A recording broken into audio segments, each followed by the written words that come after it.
لا تنسى الاشتراك في القناة لتصلك فيديوهاتنا اليومية.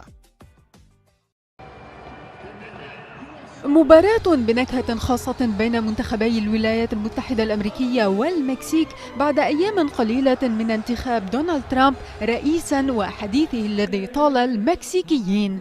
تصافح بين اللاعبين قبل بدء اللقاء وأجواء جميلة سادت ملعب المواجهة في كولومبوس في أوهايو.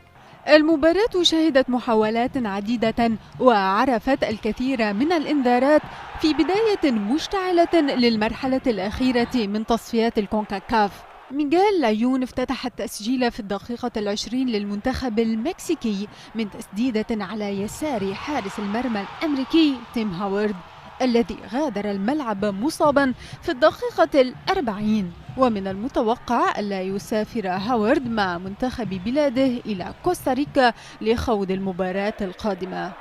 اللقاء لم يخلو من الاحتكاكات بين اللاعبين، وفيما بدت المكسيك في طريقها للتقدم بنتيجة أكبر مع تفوقها التام، صمدت الولايات المتحدة أمام هجوم المكسيك وقلبت الأمور رأسا على عقب في الشوط الثاني، حيث سيطرت على المجريات ونجح بوبي وود من معادلة الكفة في الدقيقة 49 بعد انطلاقة جيدة وتمريرة من جوزي ألتيدور.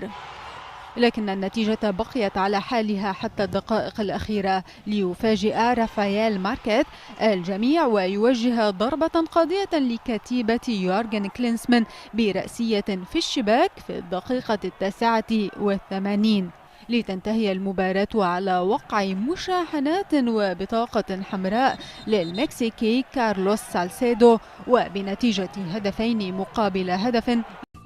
لا تنسى الاشتراك في القناة لتصلك فيديوهاتنا اليومية.